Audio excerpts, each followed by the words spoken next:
conflict avoided is conflict delayed and magnified. And so it was a cross-temperamental learning process for me.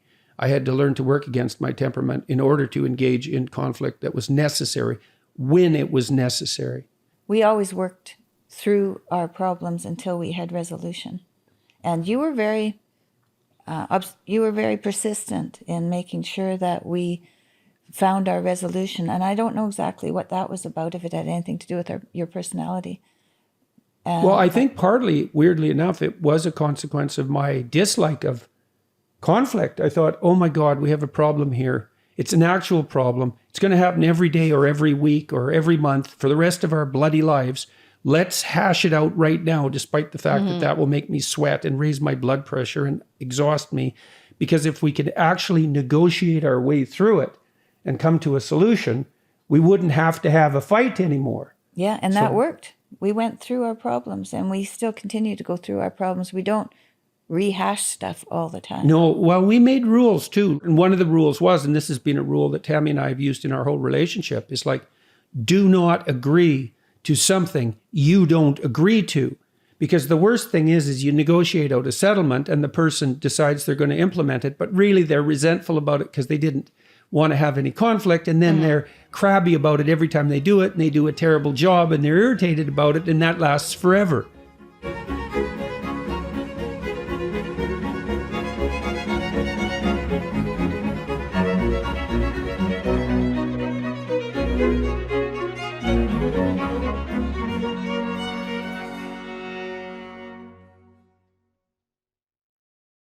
Mom and Dad, fancy seeing you guys in Nashville. We're very happy to be here. Hi, Michaela. Hi, this is fun. Yeah. This is going to be fun. We are going to talk about your couples report, which is part of, Dad, your Understand Myself personality report system, where you can join people together and then see all the ways that you either work or don't work. Right. Each person can do a personality assessment at that site, and then they can join with their partner or with anyone else they choose to have a couples report generated that outlines their similarities and differences, where they'll get along easily and where they might have differences and why those differences can be useful and so forth. So are you guys really comfortable with sharing this with the world, the differences in your personalities, whether or not that works? I mean, apparently it works fairly well. You're both here. You're on the same couch. That's a good start.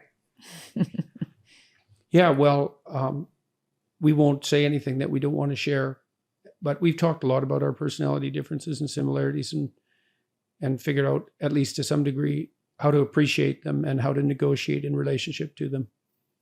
Mom, what do you think? Are you ready? Yeah, I'm ready. Okay. We're going to start with agreeableness. So, Dad, you scored 95th percentile in agreeableness. Ah, that's sad. And Mom, you scored 29th percentile in agreeableness. That's different. So it's a little bit different. So I guess we should talk about, has that been an issue with having one person significantly higher in agreeableness than the other? Well, if I could start, I think that you want some difference because, you know, you're reacting to what's going on in the world, and you can temper each other or, you know, change the way someone is seeing something through the lens of agreeableness and have a broader idea of interpretations of the world. So the utility for me in having your mom be more disagreeable than me is that I tend to give everyone the benefit of the doubt at a fairly broad level. And Tammy is much more skeptical, I would say, of people than I am. And that means that when there's someone around who you should be skeptical of, she's more likely to pick that up. And so I like to bring her to meetings, and just as an observer often, because she'll report to me afterwards about her thoughts and her suspicions. And then I've learned through sometimes painful experience to at least pay attention to that. I think Tam might have paid some price for her higher levels of disagreeableness, though. Think like what?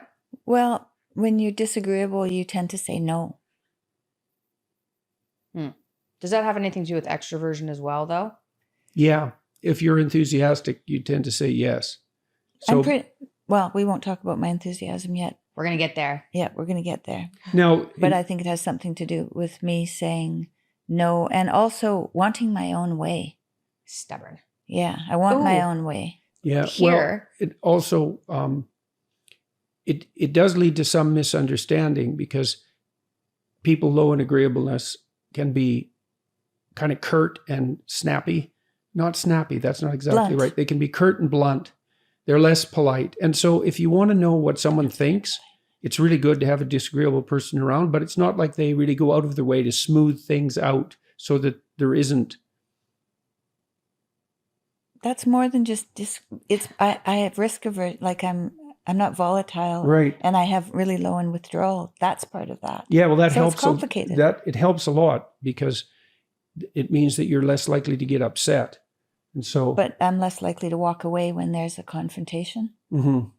Right. And that can be both good and bad. And that's hard on And somebody. scary to be around. It's Yeah. hard on somebody Well, who's more agreeable. How did you experience the differences in our temperament, Mick, when you were growing up? So it's funny because I'm in a lot of conflict all the time, but I hate conflict. Mhm. It really bugs me. I don't like it. I don't like firing people, for example. I don't really even like disciplining people, even. I don't like hurting people's feelings. And I would say Tammy is less sensitive to that than I am. And that's not a criticism. But, and this is coming from someone who's also, I'm split with agreeableness, right? But low in politeness. I don't think mom would hurt somebody's feelings unless they kind of deserved it, right? Well, I think... And your, I guess, description of what deserve would be different. Yeah, well, I think your mom's judgment is really good. And I think she often puts people in their place, let's say, when they deserve it. And also, she's also extremely compassionate towards those who need it, but not towards those who don't. So your mom was unbelievably responsive to you guys when you were infants. So how did you experience the difference in our temperaments, you and your friends, and at least when you were younger? Agreeableness? Well, when people It's came over, complicated. they used to be initially afraid of you, like, oh, Jordan. But then when they got to know you, that would switch over to mom. So that's one example. How else? If I needed to get a yes from a parent, I would probably go to you. That was very sneaky and treacherous of you.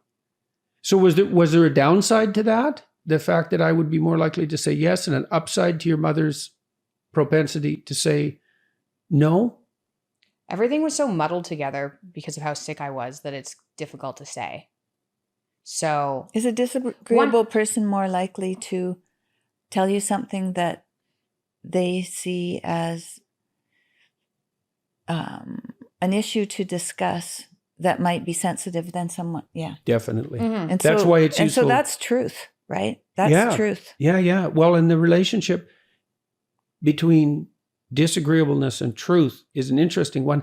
The thing about disagreeable people is because they're, in some sense, a little bit more out for themselves and are more likely to bargain on the part of themselves than on someone else's part, is that they might be more tempted towards deceit that was self-serving directly, whereas an agreeable person would be more tempted to like smooth over the truth and make everything nice so no one's feelings get hurt. Yeah, both those don't work out well. No, well, that's why it's nice to have a dialogue. Yes. Right. Both those don't work out well. It's also, on their own. As your differences on agreeableness, and this is true for all the personality dimensions, maybe except neuroticism, as the gap between you when you're in a couple increases, it's also increasingly difficult for people to understand each other because they don't understand their motivation. So the agreeable person will be running around doing everything for everyone and making things nice, and the disagreeable person will be more competitive and blunt and less likely to do such things. And so they can misunderstand and misinterpret each other quite easily. So I'm going to just read a couple of sentences so people can get an idea of what you get out of this report, because this is the amount. Okay, so you basically do the Understand Myself personality test. You get 2 people to do that, and then you can hook it up online. And I told Dad that he should be charging for this because I'm running his business and this shouldn't be a free product. However, it is a free product. You just hook up your results. So if you've already taken it, you can hook up your results with other people. But there's probably how many words here? 4,000, 8,000, like 4,000 words. It's a real detailed report. Well, part of what we did, we spent years building the couples reports. There's probably 100,000 words behind it because there's 10 aspects that people are compared on. And then there's 5 different groups you can fall into, way above average, average, etc. And so the program generates the report based on your placement on a normal distribution, percentile, essentially. And so there's a tremendous amount of writing and work that went into this. It's the equivalent of at least 2 books, I would say. We were going to launch it with a relative fanfare, let's say, but I got extremely ill and we couldn't do that. And so we decided to release it anyway because we thought it was in people's best interest. And we're actually pretty happy with the sales. And so, but yes, it's a major feature. It's the only personality test I know of, and certainly the only scientifically validated test that actually offers people a direct comparison with a report based on that comparison between them and their partner. And we're hoping it'll be extremely useful for people because you need to understand that there are temperamental differences and you need to understand what they are. And then you need to understand and appreciate your differences and similarities and figure out how to negotiate them. Very complicated for people. So I think what we should do, because we're going to be seriously delving into this, I think I should kind of give a brief overview of what it's going to look like. And then we get into each trait. So we just looked at agreeableness. Agreeableness breaks down into compassion and politeness. So we'll do a comparison between agreeableness overall and then dad's compassion level, mom's compassion level, dad's politeness level, mom's politeness level. So when he said 10 aspects, it does the 5, openness, conscientiousness, extroversion, agreeableness, and neuroticism, breaks all those into 2 aspects and then gives you a comparison. It's a lot of information here. Yeah, and that's based on an instrument called the Big 5 Aspect Scale, which I developed with my students, particularly Colin DeYoung, who was lead author on that paper.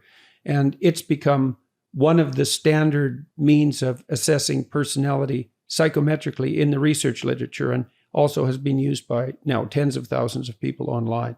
So I think it's reasonable to say that it's the best personality instrument currently available in terms of the breadth and the detail of its coverage. And it's certainly the only one that offers this couples comparison.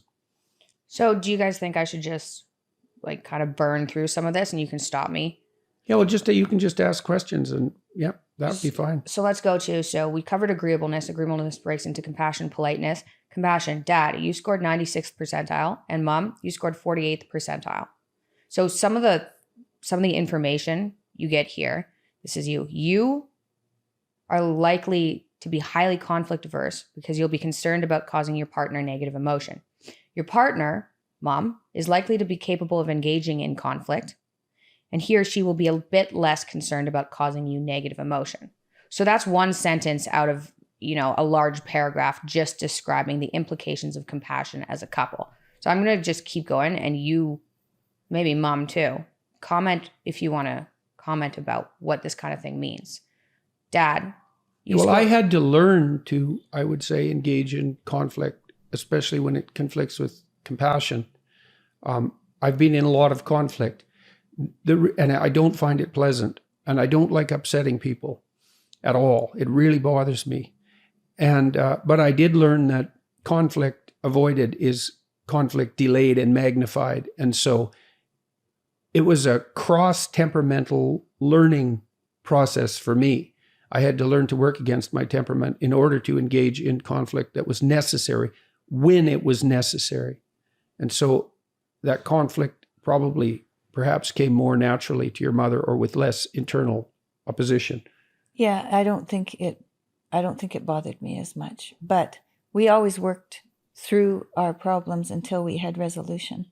And you were very persistent in making sure that we found our resolution. And I don't know exactly what that was about, if it had anything to do with your personality.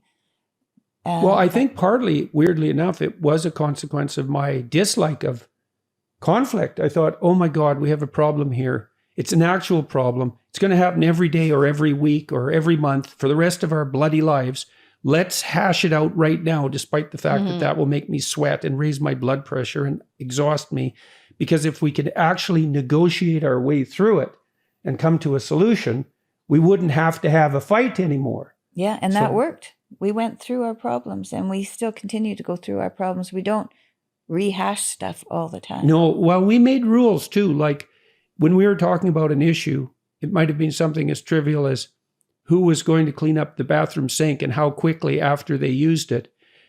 Part of the rule was we focus on the specific issue, so you don't get to say, well, you never cleaned up the sink and you're always leaving things around and you've done this your whole life and you'll never change, which is a really bad negotiating strategy. It was like, okay, apparently we have a problem with the sink. That might have been because of our differences in orderliness, which we'll get together. It's like, what is it that you want specifically done about this specific thing?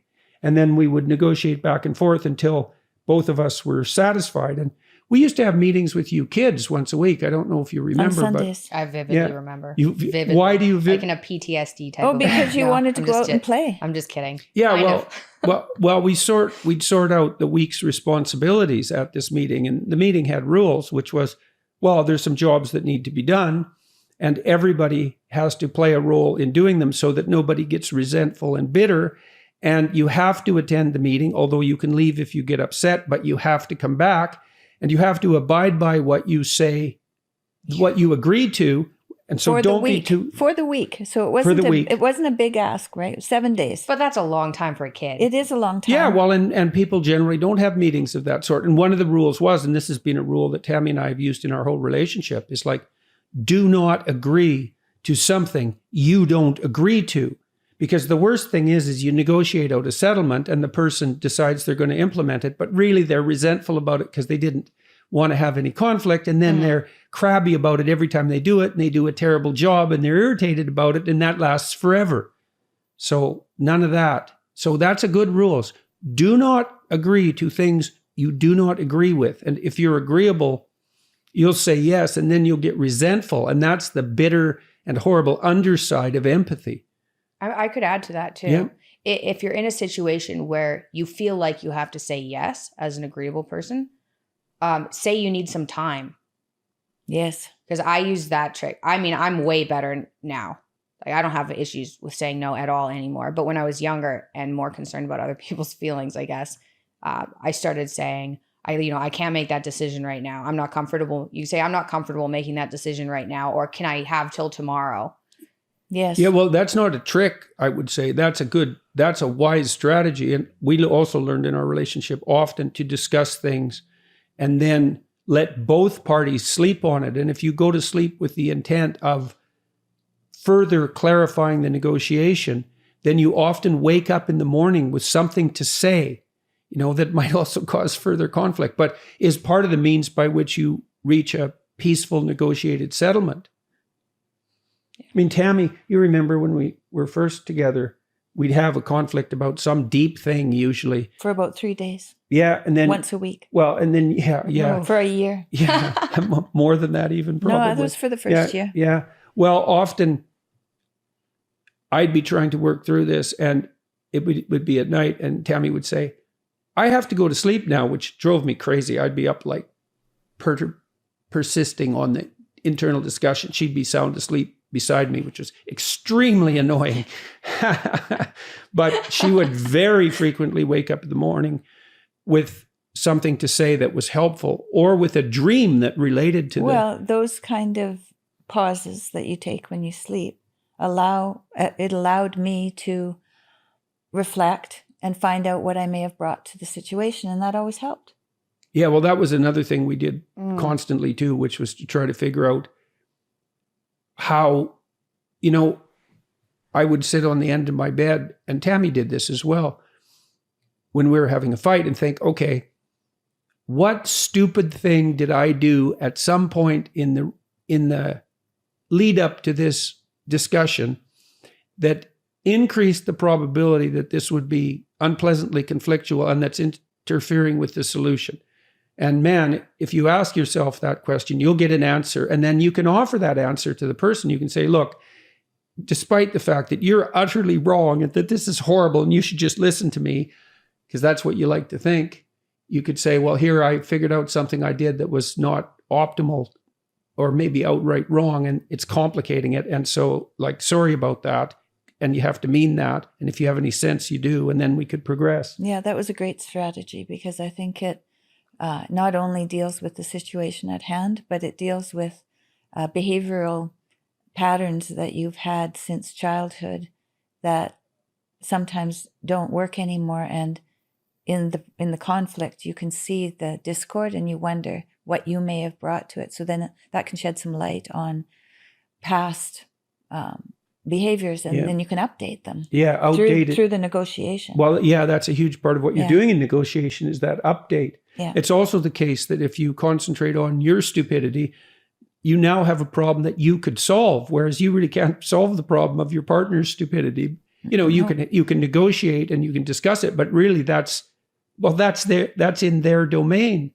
So you should really pray to be enlightened about your own ignorance and limitations and error, because you can get rid of that with good faith and through negotiation. People are not good at negotiating. One thing too you can offer your partner, we did this a lot too, is like, okay, looks like I'm in the wrong here. What do I have to say? What words do I have to say to you right now that will satisfy you?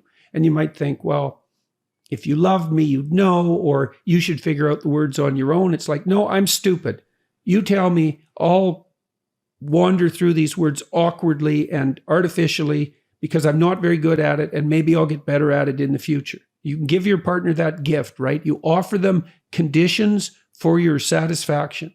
What do you want? That also forces you to specify what you want. You have to ask yourself, like, you're upset. Okay, what do you want? Well, I don't know. Fair enough. We can talk about it. And then maybe you identify if it's, well, I want you to suffer. And then that can pop into your head and you're like, oh, maybe I'm contributing to the problem too. Yeah, maybe. Right. Yeah. Okay, next. We're still in agreeableness. Yeah. We're still in agreeableness. You are high in politeness. This is my favorite aspect. And you are low in politeness. So you scored 85th percentile, Dad, and Mom's scored 16th percentile. Right. That's a big difference. Yeah, there's big differences. That's a big our difference in between us, yes. Yeah. And I noticed this often when we were fighting, arguing, because Tammy would say something so outrageous and impolite, and then she would top it with like another thing that was even more outrageous and impolite, and then with another, and they were usually, and impolite people can be very funny. They were usually so over the top that it would make me laugh, but it was that impoliteness that does cause friction in our relationship, because she's more likely to be curt. And Mom's pretty curt. Yeah, and pretty blunt. And blunt. And so, Yes. I'll try to do something nice for her and she'll say something curt or blunt, and then, that hurts my feelings. And, but yeah, well, c'est la vie, but you're pretty damn funny. And I think I like that provocativeness I'm too. trying to be more kind and loving. Yeah, well, I have a better relationship now with my conscience, or with my intuition, or my higher power. I have a better relationship, and I'm trying to, because, all of us have these personalities we're given. we're wrestling with. And then, do I want to be that blunt? Well, in some situations, yes, but in a personal situation with someone I love, well, no. Yeah. No. I feel I don't want that. Yeah, and with regards to this distribution, like, we all have temptations towards certain sins, and what we've been gifted certain virtues that make it easy for us. And it's really useful to understand that temperamentally. Like, an extroverted person is going to find it easy to be social, but an introverted person is going to have to learn. Oh, I've had to learn a lot. Right. And especially now that he's a public figure, for me to be involved in that, I've had to learn a lot about being in a situation with people I don't know and striking up a conversation. Yeah, and you're getting good at that. Introverts can get unbelievably socially skilled, but they have to learn it consciously. And that bluntness and impoliteness, I do believe that was part of what attracted me to you to begin with, because you were teasy, and there's a playful element to that, or there can be, even though it's like harsh play, right? It's like playing with a dog who might bite you, but a playful dog. And I really admired the fact that you weren't a pushover, like ever since, right? Yeah, someone taught us how to do that. We're pretty good at barking, actually. Yeah. You inhale when you bark.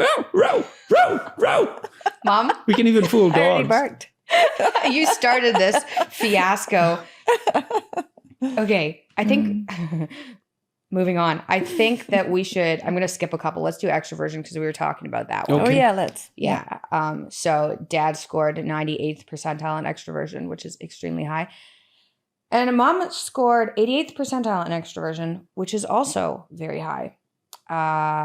So let's start with enthusiasm. I guess enthusiasm is fun. You guys were actually fairly close. 92th percentile for dad and 86th percentile for mom. Yeah, well, that's one of the things that's actually made our relationship easy. Dangerous. Yeah. Both of those. But the thing about your mom is that if I offer her an adventure, she'll say yes. That's fun. Yeah, because that's she's trouble. enthusiastic. So, for example, earlier this year, when I was still extremely ill, we started talking about this upcoming tour in 2022, and it's a major undertaking. I think we've got 150 cities slotted or something. And What?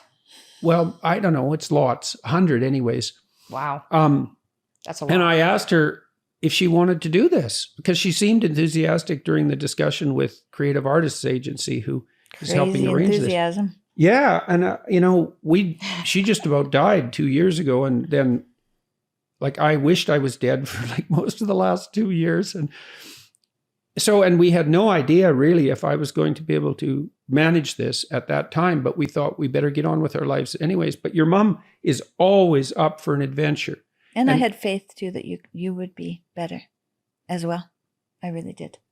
Yeah, so that's been really helpful for us, because my life has been pretty wild in many ways, but with a tremendous amount of opportunity. And your mom, despite her lower agreeableness, if there's an adventure to be had, she's on board with it. And you might think 88th percentile and 98th percentile aren't that different, but if there were 100 people in the room, I'd be more extroverted than two of them, than all but two of them. Whereas your mom would only be more extroverted than 1 in 10. So it's the difference between 1 in 50 and 1 in 10. It's still a big difference. Percentiles are sort of misleading that way, but because say if you have 98th and 99th percentile in extroversion, the 98th percentile person is more extroverted than 49 out of 50 or 49 out of 50, but the 99 percentile person is more extroverted than 99 out of 100. Twice. So that's in some sense twice as extroverted. I scored 99. 99. Yeah, I scored 99, but I'm way less polite than you. And I think that has a lot to do with the differences here. Yeah, that's a temptation towards narcissism, that high level of extroversion and relatively low level of agreeableness. So you want that moderated by conscientiousness. I scored high in compassion. Yeah, well, that makes Like a difference 88. too. Yeah, that makes a difference too. Yeah. So, well, and we saw this difference in you and Julian, because you could not tell us anything. You told us everything, and you always wanted to be around people. Whereas Julian was more reserved, and he was certainly, his proclivity, and his proclivity was to not tell us things, to maintain privacy. And that we could see that when he was two. Yeah, we could see those differences are there extremely early. I was also a bit confused because you said, tell the truth, like no matter what. Yeah, it wasn't a bad thing. We thought, Like too much truth. Michaela, you could keep some of that to yourself and that would be okay. Well, it's a tricky thing to figure out when you're not saying something because you're lying and when you're not saying something because you have a right to privacy. It's a tricky thing to sort out. Yeah. Okay, so extroversion breaks down into enthusiasm and assertiveness. We did enthusiasm. Assertiveness, 99th percentile, dad, and 81st percentile, mom. I didn't realize you were so extroverted. I guess there's quite a difference between 88th and 99th. Yeah. Yeah, and also you're extremely extroverted, and so by comparison, your mom looks less so. Wow. Yeah, that's just how Wow. extroverted you are. Okay. Yeah, well, there's a huge difference at the upper ends of the distribution. Like you think, what's the difference between 99 and 99.9? It's like, it's nothing, it's 0.9. It's the difference between 1 in 100 and 1 in 1,000. So if you're at 99.9 and you got 10 99th percentile extroverted people in the room, you would be the noisiest person. So, and that, Yikes. yeah, and there's That that doesn't diminish at the upper ends. Yeah. Yeah. And so assertiveness, I think other part of the reason why I can engage in conflict resolution is because I will talk about things, as people may have noticed. Maybe. Yeah. Yeah. And maybe you also understand that having the conflict now, like you said, is going to prevent conflict in the future. And so it's actually more of an agreeable thing to have less conflict, which would be addressing it Yes, now. in the long run. Yeah. In the long run. But I find, when I do my podcast, people sometimes criticize me for interrupting. And that's this extroverted assertiveness. When I'm listening to a conversation, questions are popping up in my mind like mad. It's part of verbal fluency. And like, I need to ask them. It's a real impulse, and that's deeply rooted temperamental impulse. And I've always been unbelievably talkative, right from the time I was 2. I think they called me motor mouth when I was a kid. My cousin called me motor mouth, and that kind of caught on. So now that'll be a meme, I presume. But I wouldn't underestimate Zoom too. I mean, we're having a conversation, you're not interrupting. I'd say there's enough of a delay on Zoom that you end up interrupting when you're not. Well, that's especially true if you're assertive and enthusiastic, because, and Tam's pretty extroverted, but you and I are talking more. And the reason for that is that her lag to first utterance is maybe a half a second longer than ours. Ours is negative 1. Exactly. Yeah. Exactly. So I learned when we were disciplining the kids, I often disciplined you guys first. Assertiveness, likely. Neuroticism. Well, I don't think so, but very funny. But I learned that if I could just shut up for like 5 seconds, that whatever annoying thing was going on would annoy your mother, and then she would intervene. But if we just left it to the natural course of things, the difference in extroversion between us, at least in relationship to that, was enough so that I would end up doing most of the discipline. That wasn't, well. Is that what you remember? Yes. Verified. Verified, yeah, yes. verified. Just as an impolite person would insist upon. Okay, conscientiousness. Dad scored 97th and Mom scored 83rd. And then let's break it down, I think. It breaks down into industriousness and orderliness. And then, Dad, do you want to give like a 2-second explanation of industriousness and orderliness? Sure. Well, orderliness is associated with disgust sensitivity at the emotional level. And orderly people don't like things that shouldn't be touching. They like things where they should be. They like everything organized. They're more likely to have a schedule. Mess bothers them viscerally, just like disgust does. Tammy, what's our scores there? Yeah, you can't talk about me yet. We don't have our scores up. Industrious. So you, Dad, scored 99th and Mom scored 96th. Wow, cool. Yeah, but that's an interesting difference there too, because that makes me 1 in 100 on that dimension and her 1 in 25. And so, wow, it doesn't make any sense, really, does it? What if I had?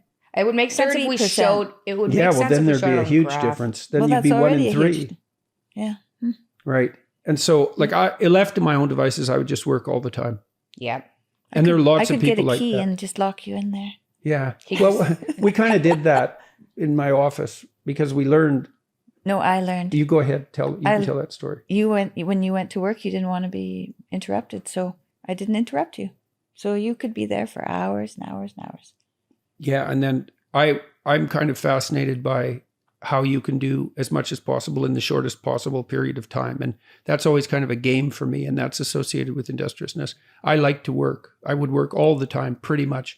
I'm getting better at leavening that with recreation. especially artistic recreation. And I like to spend time with your mom and you guys. So those were good breaks. And But I have a much more balanced life. Yeah. I have a much more balanced day-to-day experience. yeah, that was especially true And that was years good ago. for you Yeah, definitely. because you learned how to do some things besides work. Yeah. Well, I also trained myself when I was especially in graduate school, to really work. I wanted to see. How much? I spent like 5 years pushing the limits of my ability to work. And then I figured out how to pull back a little bit from that because I was exhausted. I think when you're young, it's really useful for about 2 years or 3 years to work yourself to the point of exhaustion, to find out where that limit is and then dial back. And when you're young, you can kind of stand it because you're healthy as long as you don't drink too much, etc. But it's really useful to test that out. And so these career-obsessed people, they tend to be extremely high in industriousness. And it's a precondition for extreme success in most endeavors. Yeah. It's like a game, right? It's like a contest. It's a contest, yeah. Especially if you're a little disagreeable too. You Yeah. know. So in I found orderliness. university that way. Now, what's the difference in orderliness between us? Dad, you scored.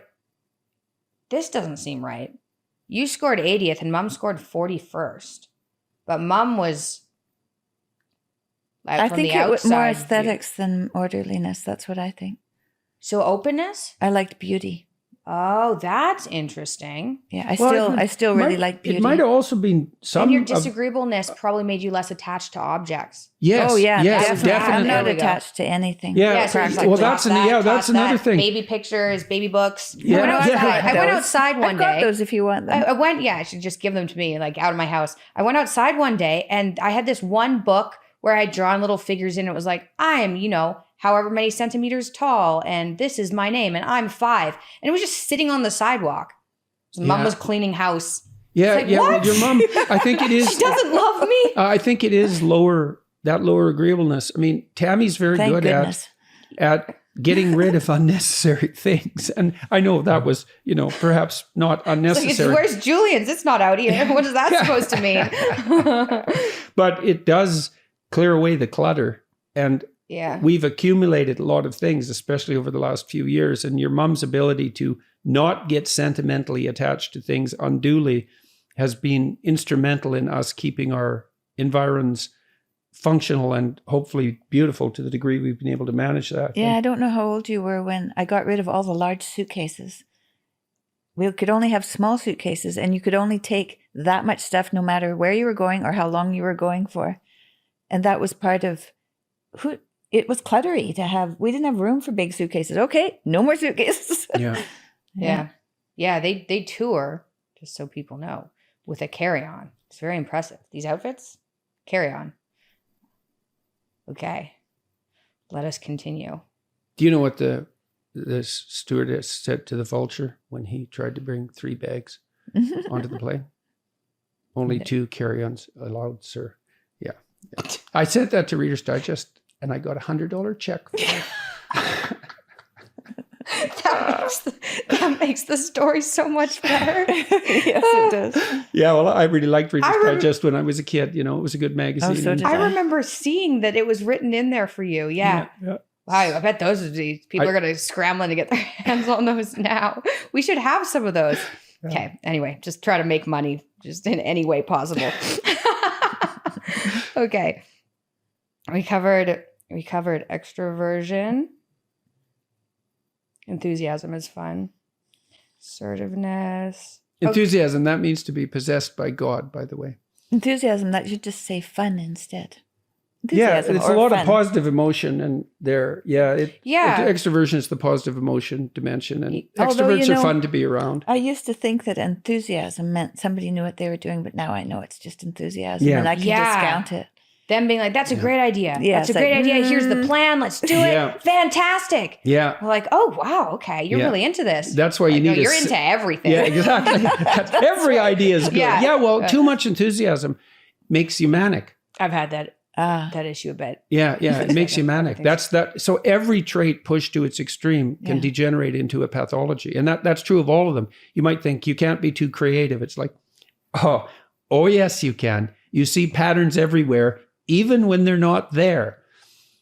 So, and it's very difficult for highly creative people to catalyze an identity because they're interested in everything. That's different than being enthusiastic about everything. You can be interested in everything without thinking everything's a great idea and let's get on it. Or you can be And both. Extroverts are impulsive. So, And fun. yeah, well, and it's certainly the case that you can have too much fun. One of the things that was painful about having children was the realization of how much time you spend disciplining them because they're having too much fun, because they run around and, they get too excited and then they wear themselves out, or they trip over things or bump into each other. It's like, settle down. And you think, I'm educating my children not to be happy. It's like, well, everything has its limits. I'm happy. That's good. Okay. Neuroticism. Actually, first, quick question. What happens in couples if you have one person who's super extroverted and one person who's not? Because that to me Well, my seems mom and like my dad was probably as extroverted as you guys, because Yeah, he was Grandpa's. super extroverted.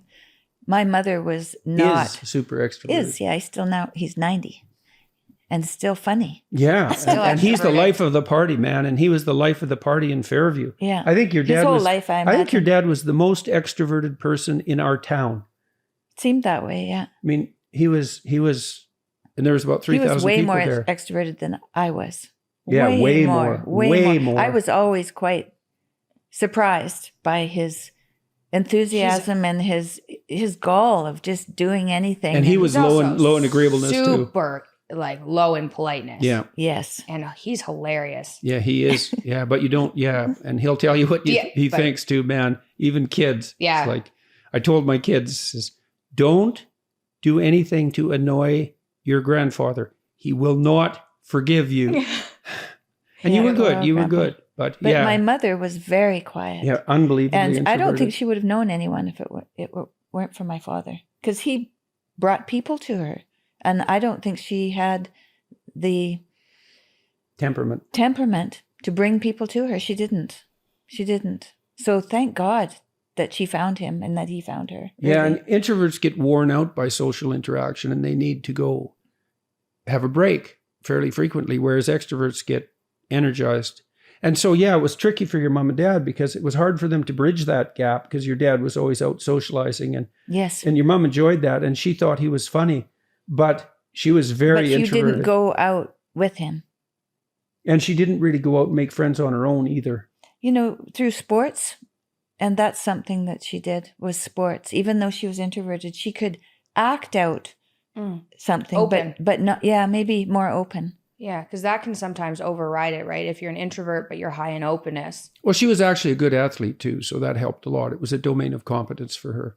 And that's a kind of social activity, right? It's not sitting around talking, which extroverts Yes. will do. It was going out and doing things with people.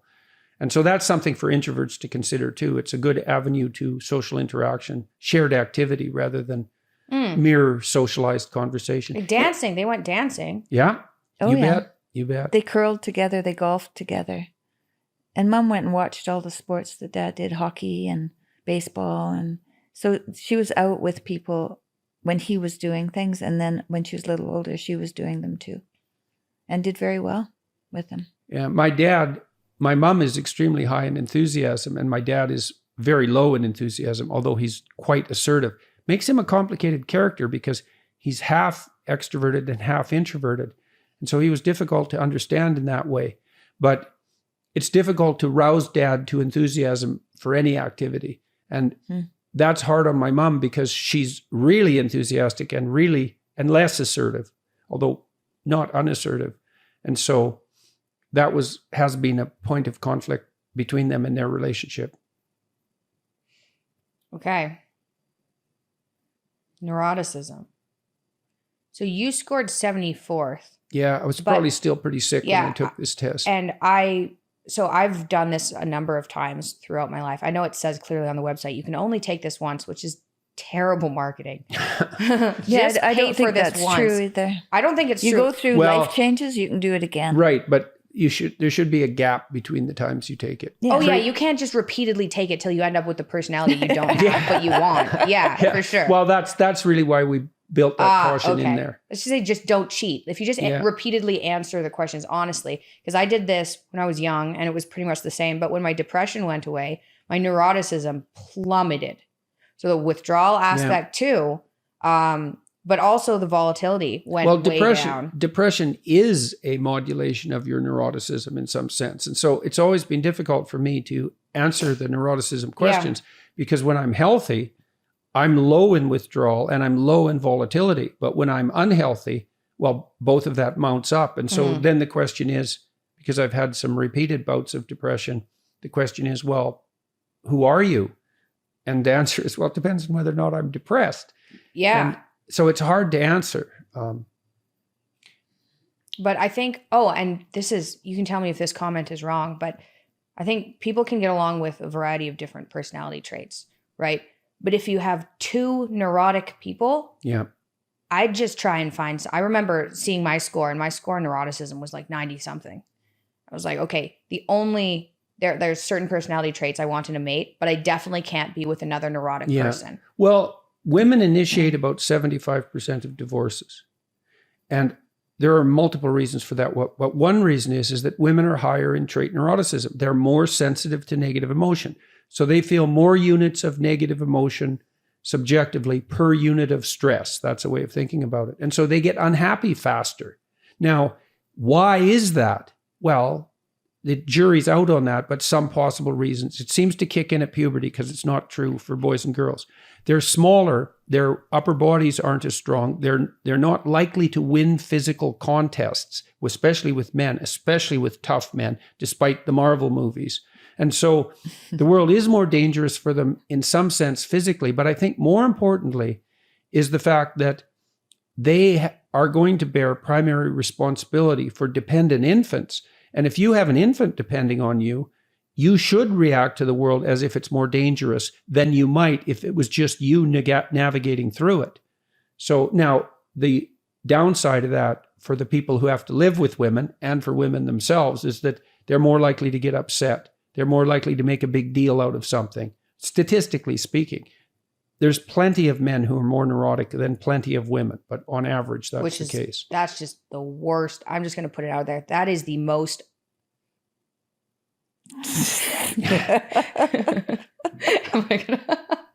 Yeah, well, it's useful for men to understand this, because women. I got Mom. Oh, Michaela. That's extroversion. Talking away and then realizing what she's saying. Yeah, that's for sure. Did you know, side note, shying away from this, have you heard of the vasopressin and oxytocin for bonding, which is really interesting? So vasopressin is released when there's stress. And men tend to bond when that chemical is released. Which isn't that interesting? So you can stress out a man in a situation and that'll increase bonding. Reconciliation. Bonding, yeah. It seems to. But for women, it's oxytocin that's really involved with bonding. So what you want to do for a woman is make her feel safe. Yes. So it's interesting. Isn't that interesting? They did a bunch of studies on voles too, shot them full of oxytocin and vasopressin to see what happened. Yeah, that's very interesting. But that's so cool. So you can be more neurotic. You can get away with being more neurotic as a woman if you're with a man who's more stable. And potentially, according to voles, that might even increase bonding if the man can take away some of the woman's kind of problems and make her feel calmer. Yeah, well, I think that's highly likely, highly probable that. Yeah. And so I think when I'm healthy, I'm low in withdrawal and a little higher in volatility, but low in withdrawal because I don't. You're not as low as me, though. Fear doesn't stop me from doing things. Yeah. So this, I would say when you did this, because you scored 80th, and that's just not true because you wouldn't do a world tour and meet all these people if that was the case. You just stay at home, right? You scored a third. Yes, I have no withdrawal. So we're a little bit, the sex differences here are turned around. Yeah, I know. That's yeah. Well, and so that means that when we have a disagreement, for whatever it is caused by my need for safety being a woman and your need for being having some sort of reconciliation, is kind of backwards. Yeah, well, your mom has a relatively masculine temperament because she's Agreeableness, low in too. agreeableness and low in neuroticism. And I have a relatively feminine temperament, especially when I'm Yes. depressed. And so, and that's it's interesting to consider that in light of this cultural argument about sex and gender. Well, there's two sexes, let's be clear about that. And there has been for several 100 million years. So there's actually no dispute about that. But there's a lot of variability, even biological variability at the temperamental level. Mm-hmm. And so there's plenty Yeah. of masculine women and feminine men, but that doesn't mean they should switch bodies. That's actually the wrong solution to that problem. So, and that can be true even though on average women are higher in negative emotion and higher in agreeableness. Okay. Oh yeah, so neuroticism, I mean, the one of the problems there is that people who are higher in negative emotion and neuroticism will tend, at least from the perspective of those lower, to make mountains out of molehills. And so it's Yes. a problem that Yeah. you deal with in clinical practice a lot, especially with people who are depressed, because any failure makes them think they're a horrible, unworthy person and that their life isn't worth living. And that's too much of a reaction to every problem. And so part of the way you bind that is you try to make the discussion about the smallest thing it can possibly be about. And I think that's a good guide to political discussion as well. Mm-hmm. Everything's not climate. Local. Local, specific, practical, actionable, negotiable, articulable. Yeah. It's not Articulatable? Yeah. I think it's articulable. That But maybe Okay. it's neither. That's not a good word to It's screw up. It either. isn't. No, it's not. It's a stupid word to screw up. I don't yeah. know if that's a Right. word. Articulable? Clearly spoken. Okay, that's There. better. See, the impolite person corrected me. Dad's right. But you can also see. Oh, yes, huh? Articulable. Huh. Yeah. I don't know that word. Yeah, so Wow. there are girlies. We learned Yeah. we learned something. Yeah. Successful podcast. Well, that's me, enthusiasm. Asking, Yeah. that doesn't make sense. Tell me Yeah. about that. Or low and polite. Well, that's that provocative part too. That's linked to a sense of humor. Right? Mm-hmm. Most comedians are low in politeness. High in compassion, though they may still be, they're low in politeness because they'll say things that no Yeah. one else would say, and that's funny. It's often funny. Openness to experience. Yep, that's basically the creativity dimension. Essentially, that's what people think openness is like. How willing you are to discuss things. How open. It's not a great name. The psychometricians didn't nail that one well, but it's a hard one to get right. But you can think of it as creativity and interest in ideas, and that's really what it Openness breaks to down experience, I think. Yeah, is if you better. just if Yeah. You openness to you have to experience say the is whole better. thing, otherwise it's misunderstood. Yeah. So, Dad, you scored 98th overall, and Mom scored 68th, and that breaks into. So when I scroll down here, actually, I'll show it on the screen, but you can see behavioral roles, your virtues and faults as a couple, and that's under all these different personality aspects. So intellect, that's the first one. It breaks into intellect and then openness. Intellect, Dad, you scored 97th percentile in intellect. Mom scored 34th percentile in intellect. And that's really interest in semantic ideas, I would say. So people high in intellect, they're philosophically minded. They like nonfiction, particularly. Men are likely to be higher in this intellect than women, although women are higher in the other aspect of openness, which is more interest in aesthetics and formal creativity and more likely to read fiction. And so I'm really, really interested in ideas, although I'm also interested in aesthetic experience. And your mom is definitely less interested in ideas than I am because I'm obsessed by them. You are? So, Oh, Yeah. yeah. You are. Obsessed by ideas? oh yeah. Okay, Yeah, you noticed that? Some people have noticed that. Yeah, I mean, when I was in graduate school, I Yes, was I am. thinking about ideas at an extremely rapid rate, 16 hours a day. Like it was nonstop. The only thing I could do to stop it was go lift heavy weights. It was the only thing, that and alcohol. When you were a little kid, when I knew you, when you were 8, 9, 10, you seemed very thoughtful. You seemed very interested in the books that you were reading. So the whole ideas had already, Oh, yeah. that already begun. Yeah, I was reading, like, I always went to bed and read. Like I read a book a day when I was a kid. science fiction book usually, but I read a lot of nonfiction, World Book encyclopedias, and I was obsessed with words. I couldn't tie my shoes up. If the shoes were on a newspaper, an old newspaper, sitting in the porch, I'd stop and while I was tying my shoes, I'd read all the newspaper articles. My brother was the same. I used to do that. He couldn't get in the house because he'd kneel down to take his boots off, and there he'd be reading the words, newspaper. man, words in combinations I haven't seen boxes. before. Yeah. Yeah. So. Okay, so and then there's Then there's the other aspect of openness, and what's the differences there? 96th for dad and 87th for mom. Yeah, and that was a pretty good point of contact for us too. And Contact, so for a long time, I was obsessively investigating and buying art, and I bought like 400 paintings, but I whittled them down from a subsample of a larger sample of say 4,000. So I'd go on eBay and look at like 2,000 paintings in an evening, which you could do on eBay, which was really cool. And I got so the good ones, what I thought were good, would sort of pop out at me. And then I'd print them out and lay them on the floor. And your mom would come in, and with her unsentimental and judgmental eye and slightly less interest in aesthetics, we would go through them, and I would ask her, okay, there's 10 here. Get rid of the worst one. And she was very good That's at that. fun. Yeah, it worked really like well. that. Yeah, she liked that. She liked that. That's Well, a good she way also to really pose liked it too. Find the best one. Nah, get rid of it. no, no, it was no. easier Get to- rid of the worst one. one. Yeah. Because if you like them all, you have to get rid of the Yeah, I'd worst one. already Yeah. pre-screened them, but I wasn't going to buy 10 a night. I only wanted to buy 4 a night.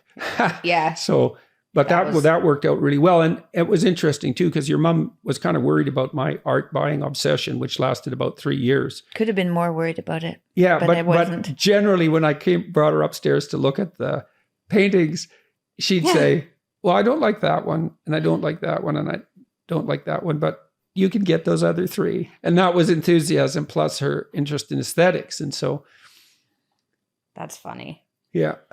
Okay, well, And that's a good one. I think it's really hard for couples where one person is really high in openness and the other one isn't. That's a hard gap to bridge, man, because the one person is going to be really interested in ideas and in art and literature and music and all of that, all of the whole artistic realm. And the other person isn't struck by that or consumed by it. And I don't know how to mediate that. Well, that was gap. good for us, for sure. Yeah, it really worked made it for good us. for us. I mean, my mom is lower in openness than my dad, and art scares her, especially if it has to be nice. Like she'd have her house covered with kittens if that was a possibility. In fact, she does to some degree. I bought some rough Russian Impressionist paintings from an artist that I really liked in the Soviet Union, and they were selling for like nothing. They were next to free. I bought my dad 10 of them, which I really liked, and sent them to him, and he liked them a lot. But Mom wouldn't let him hang them upstairs. I think they were too unsettling for her. But he eventually got them framed and then brought them up sort of one at a time, and she got accustomed to them and then liked them. And then years later, probably 10 years later, when I reminded her of the first part of the story, she didn't remember it at all. She really liked the paintings by then, but it took her a long time. Art is quite terrifying, and if you're naturally attracted to it, that's one thing, but beauty is no small force, man. And so for people low in openness, they're not attracted by the aesthetic experience to such a degree. And so it's kind of unsettling for them. So, and that's a tough I remember I bridge. went to visit my dad, and we had gone to Vancouver, and I said, let's go to the Emily Carr Museum. Well, why would we want to do that? Yeah. He said he wasn't very high in openness. No. Right? But- what makes you think that'd be a good idea? Yeah. But I think, what about this though? If you have someone who's extremely extroverted though, then wouldn't that just override it? Because even going around. No, they just want to go there because to be part of the crowd and have fun. Yeah. So Yeah, it but could. they don't care about the art.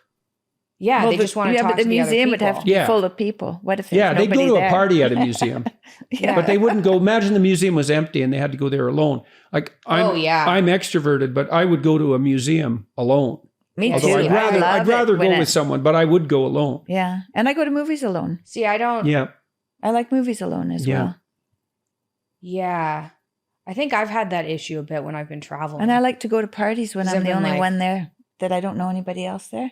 I used to do that all the time when I was in my 20s, you know, around the university, and I'd find a party and I'd walk in the house and be in a party with people. Didn't know anybody. Low and withdrawal. Yeah. Yeah, I guess That's so. I part of didn't your know- I part of didn't- your basic Yeah, emotional I was like, oh, stability. this is interesting. Yeah, Yeah. that was disrupted for you to some degree by the pill Well, the pill was terrible. It made me depressed and volatile. and volatile. It but makes it, everybody, I like no still one didn't says help this, my it makes withdrawal. everybody depressed and volatile. I still had no withdrawal, though. It upped my volatility, but it didn't change the No, withdrawal. no, it didn't. That's so that's right. interesting. It doesn't make everybody depressed. I had clients who were depressed, especially with PMS. Like they had cyclical monthly depression. And for some of them, the pill smoothed that out substantially. So Oh, the you pill, I have to think- pay attention to individual The differences. pill But ruined my but life. also- I know it wasn't good Yeah, for you. it was Yeah. terrible. It ruins a lot of people's I lives didn't take without care them of noticing. myself. I didn't cut my hair. I didn't take proper care of what I was wearing and stuff. It really, Depressed. yeah, it was really bad. It was really And bad. you're It was not hard on prone, you. like that's, so one of It my, was chemical. yeah, you're not Yeah. prone to depression No, like that. no. So- Rebecca was like unbelievably bubbly, not prone, I would say, at all. Same Mhm. thing as soon as she went on the pill.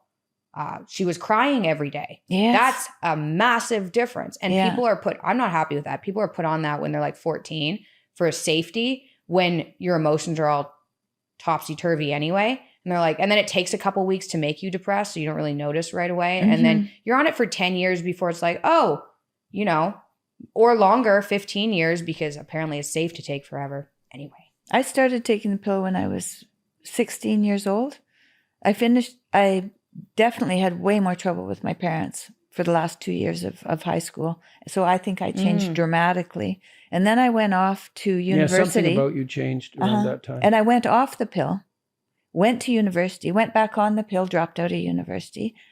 And I was, meeting Well, boyfriends. the most- So I would take part in goal-directed activity when I was not on the pill. And then as soon as I was on the pill, I'd drop everything. Well, It was terrible. After Michaela was born, No, Julian. yeah, that's right. After Julian was born, we were getting along pretty well, and you went back on the pill. And I went back on the pill when Julian was a year old. Yeah. And Oof. I was a completely different person. And luckily someone came to visit who said the same thing happened to her.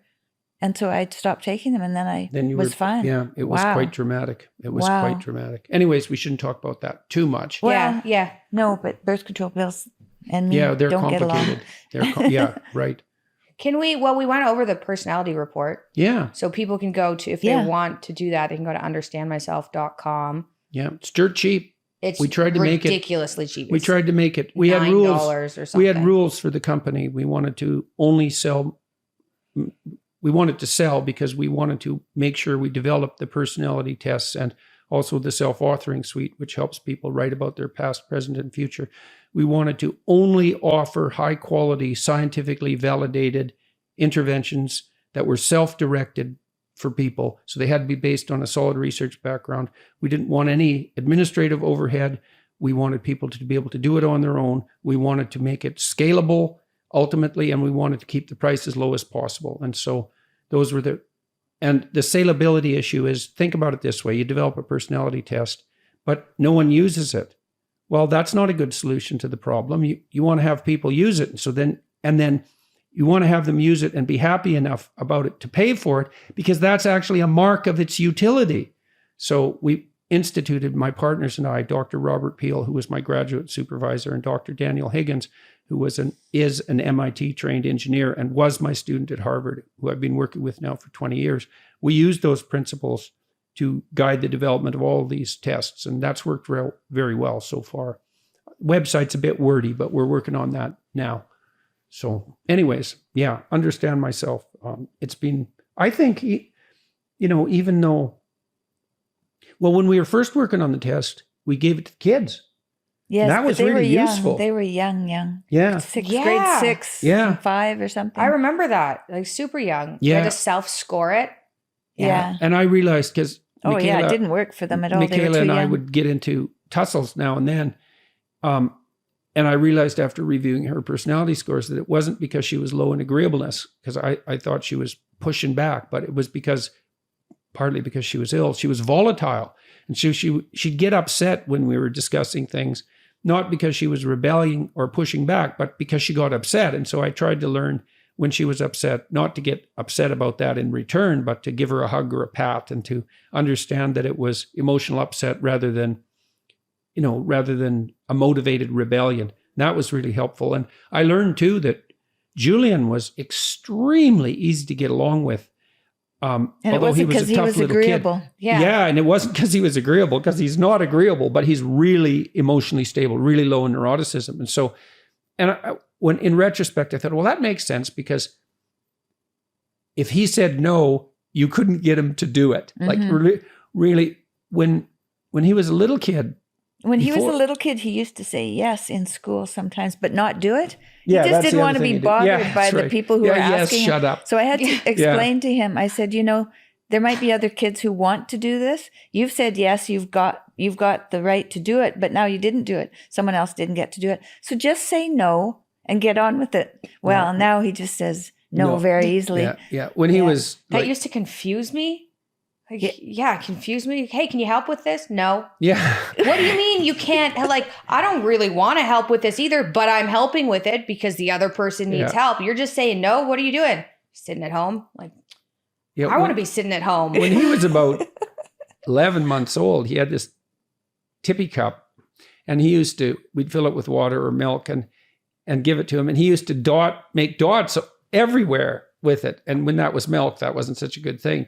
So we tried to get him to stop doing that. And we finally had to take the cup away because there was no way he was going to stop doing that. And he was only like 12 months old, 11 months old. And I had a battle with him one time when he was learning to feed himself because he had taken the spoon from his mom. He wasn't going to give that goddamn spoon back. And then he wasn't eating because he'd just eat a bit and then he'd play. He was playing hockey. Yeah, he was playing hockey. That's right. With his spoon. And then he was getting too hungry, and then he'd get crabby and he wouldn't nap. And then he was upsetting his mom. And I thought, all right, kid, I'm taking that spoon back because I'm going to feed you. And it literally took me 3 hours fighting with this like 10-month-old kid. It wasn't really a fight, though. It was really ingenious. So he'd poke him in the shoulder a little bit, and Julian would be sitting there with his mouth shut. Yep. Like just try to feed me. And then he'd poke him a few times and he'd go, rah, and then he'd stick the food in his mouth. Then he'd try to push it out with his tongue. So airplane mode. Yeah. I thought it was on airplane mode, but apparently it isn't. Let me fix that real quick. So it got so intense, this fight, that your mom had to leave the room because she couldn't tolerate the conflict. And it was making me sweat too, but I thought, there's no damn way this 9-month-old kid is going to win. I was patient. Like I'd learned at that point when I was disciplining you kids to not get upset. It was just like, no, on the steps with you. You stop doing that. When you're willing to behave like a civilized human being, you can come back. That was the rule, right? Do something disruptive. Words. Yeah, you remember those words. Well, you were pretty easy to discipline because... Very easy. Yeah, very easy. We should have known you were agreeable right then. All we had to do really was say no. And we didn't even have to say it very harshly. You just stop. I think I scored 50th percentile because the compassion was at 88. Okay. Politeness is at like low. But Julian, when we used to put him on the steps, man, he would just sit there and rage, like his fists clenched, his jaw clenched. He'd say, are you ready yet? He'd say, not yet. But he was trying to get himself under control. Wow. And we'd go over there. And he was very young. I remember just being sad. Are you ready to get off the steps? No, I'm not ready yet. And then he'd get himself under control. It was really interesting to watch him build that internal apparatus to control that. And he got extremely diplomatic because he was so disagreeable, but because we were disciplining him, he would just worry that edge, like, how much can I get away with? Exactly, precisely, right now. And your mom and I would watch this because, especially if he went to daycare and interacted with some kids who were full of tricks, he'd come home full of tricks, He'd try them out. Let's try this out, see if it works. And so Scarlett does that. Yeah. Well, it's a sign of that imitative who instinct. Are you? Yeah. So no one likes that kid. That's right. Stop being that kid. Yeah. And so Tammy and I would talk because we tried to present an integrated disciplinary front. We weren't going to let you kids play one of us against the other, although I imagine you'd managed that some of the times. And we'd say, okay, Julian, he's getting out of hand here. We're going to crack down on him for 2 weeks. He doesn't get away with a whisper out of line. And so we'd really like attend to him, right? Watching him. If he ever did anything out of line, it was like, stop. And what was really interesting, this was so interesting. Every time we did that, he liked us way more. Oh, yeah. Yeah. He It would was come for so attention interesting. way Yeah. more. It's not was so- chaos, right? They've Right. got some boundaries. They're not just like, well, how far can I go? Yeah. Oh, I Where have are a the story. walls? I have a Yeah. story. So when we were in Boston, I was taking care of these little kids one afternoon. Someone's care worker had a car accident and they didn't have someone to take care of him. And I had your friends that used to come over and play all the time. So I had this troop of kids in the house. And so this little guy came in and he was about 3 years old. And his mom said, don't worry, he won't eat anything, but, just keep him for the day. And I thought, well, that doesn't make any sense. So at Don't worry, he lunchtime- won't eat anything. Yeah, so at lunchtime we sat down, we had chicken pot pie, and you guys knew that you had to eat, and so did the two kids that Yeah. always came. They knew they Yeah, had except to that eat. one kid, he would only eat hot dogs at home. Mitchell? Yeah. Oh, was that right? Yeah, but he ate Oh, I didn't everything know at that. our He house. probably It knew quite what was funny. up. Yeah. Hot dog sorry, diet. Oh, I didn't know that. Yeah, keep going. Tam. Anyway, this little kid sat down and he wasn't going to eat anything, but we did the same thing we did with Julian. Yeah, except I used more reward. And then he would So- eat something and we'd go, good boy, pat, pat, So pat, pat, pat. we tried to feed him something, eh? Yeah. And he was about 4. He might have been Oh, 4. He might have been geez. 4. We tried to Yeah. feed him something, and he'd go like this. Yes, And I that's thought, right. well, that's what Yeah. that's what a 9-month-old does, is just move his head. I thought, oh, this kid hasn't been interacted with since he was 9 months old. Yeah. And so I just keep the spoon in front of him, and with a little bit of one, finally he'd eat it, and then I'd go pat, pat, pat, pat, good. And then he got hungry, Tammy was once he doing was this. eating. Well, you did so the feeding, not me. sad. That Yeah. was you that did that. Yeah. Yeah, and but you were there. I was watching. That's Yeah. right, and you kept rewarding him. Yeah. And then it was so interesting. So when I had come home that day, that kid was standing in the porch by himself, looking miserable while the other kids were playing. And I came in, I looked at him, and I thought, "What the hell? That's not good." And so then I poked him a bunch, to try to play with him, and he just went like this. He was sullen, and he had no idea how to play, and so that was really sad. And then lunch was after that.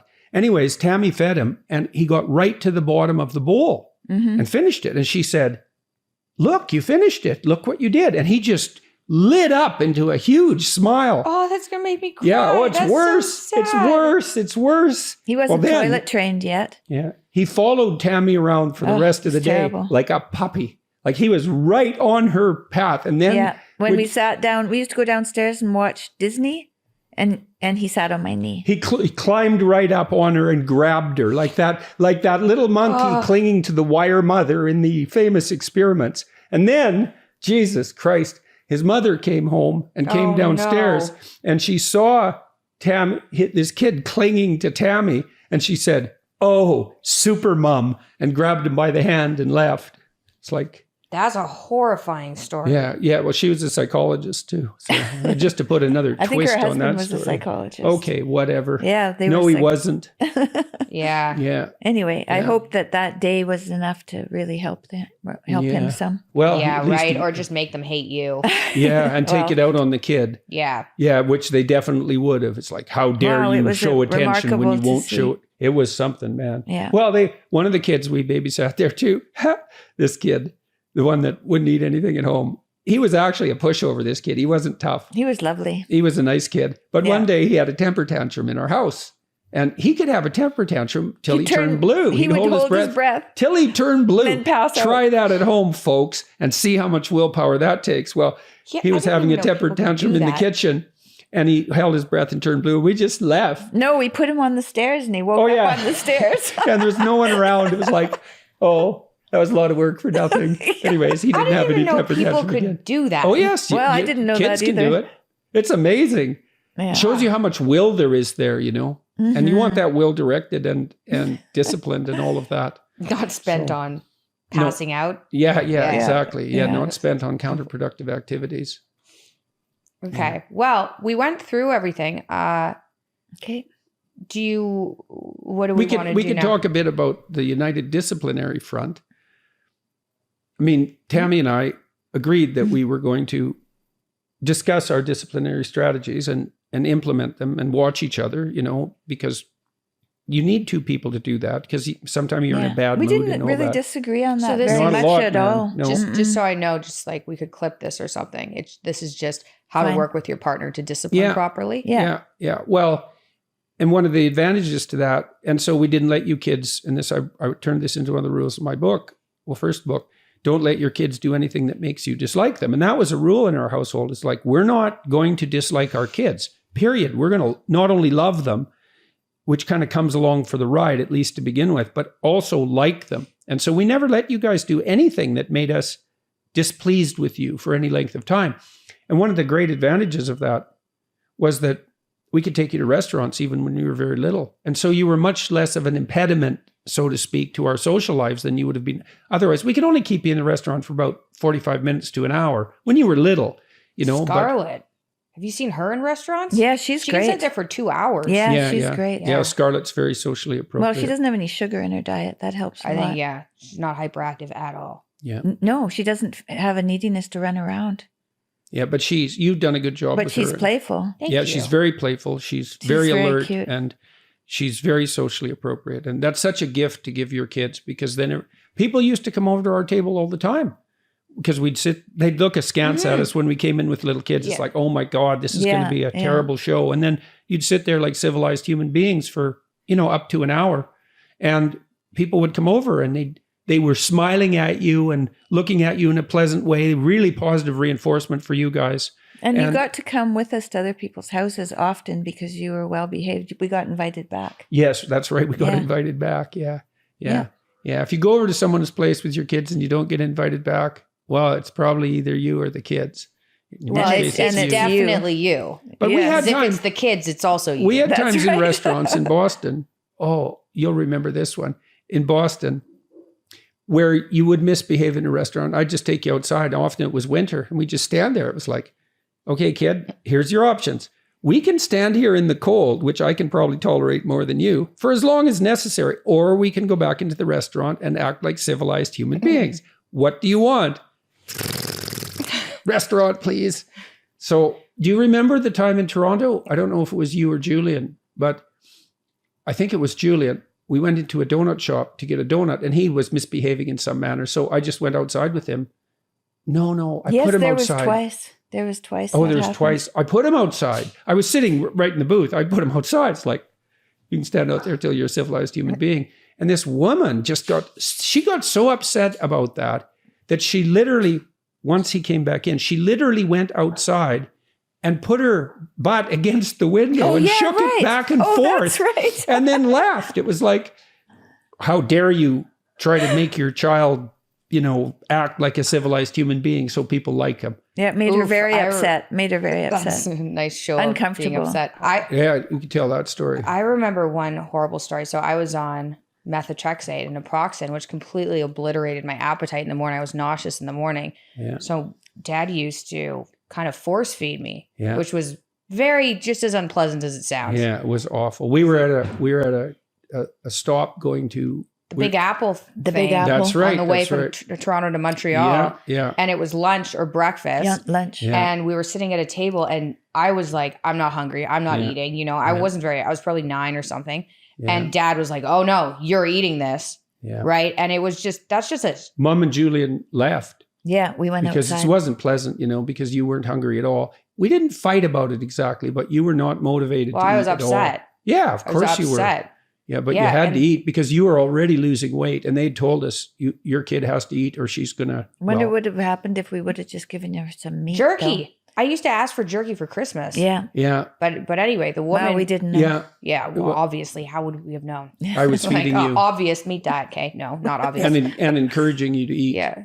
I wasn't force feeding you. I wasn't prying open your jaw. I feel like we used to talk. Okay. Yes. Well, we should clarify. Encourage. Jordan force fed his children. Yeah. Well, the rule was you had to eat your lunch because, for I was losing reasons. weight. Yeah. You were losing weight. And this woman came over and. She sat behind. I remember this vividly. I don't remember. When she came up. Yeah, you were there. She was sitting behind me. You were feeding me from here, and she turned around and just like berated you. And I can remember that made me so angry because I was like, "You have no idea what's going on here." Even I knew that. I was only 9. I was like, "How dare you interrupt this?" Yeah, well, that was you unpleasant. knew that you needed to eat, but it's not easy to eat when everything tastes like cardboard and you're Yeah. not hungry. And Yeah. it's not easy to eat at all. And you were too young to take that on to yourself. Mm. By that time, you were giving yourself your own injections, though. You remember how that happened? I do. I remember I missed this whole Simpsons episode. Oh yeah. Yeah. So, do Here's you remember? Simpsons. Yeah, I can remember like having the needle and being like, ugh, can't do it.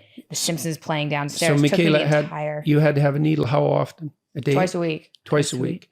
And so we were administering it, but that was scary for her because needles are scary for little kids. But, Yeah. So it was we- also the alcohol made me nauseous. Mhm. And because the methotrexate had made me nauseous in the morning and it was yellow when I was swallowing it and the injection was yellow, I had nausea associated with that colored yeah. yellow. Mhm. So when I gave myself the injection, it'd make me nauseous because I'd already associated nausea with yellow.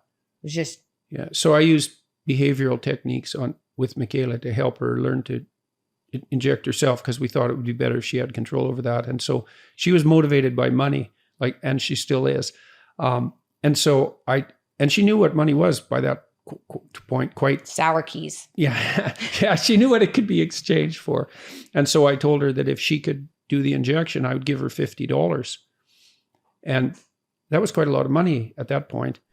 And so she sat for 40 minutes, I would say, on the stairs with that needle poised to inject and fighting with herself and Kitchen table. and then kitchen table, and then did it. And then I think the next day it was, I'll give you like $40, but you have to do it in 15 minutes. And Yeah, then we whittled it all the way down to 5 minutes or $5.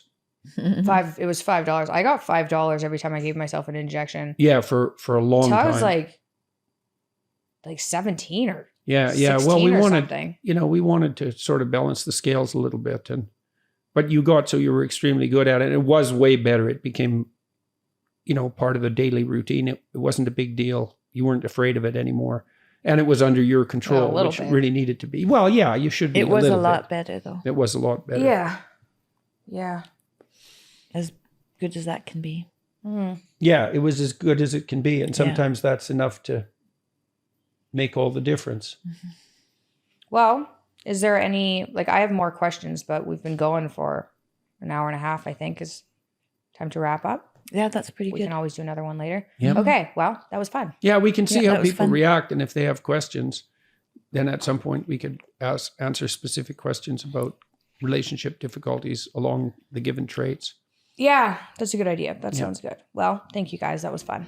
Yeah, thanks, Mick. Thanks, It was Mick. fun. Mhm.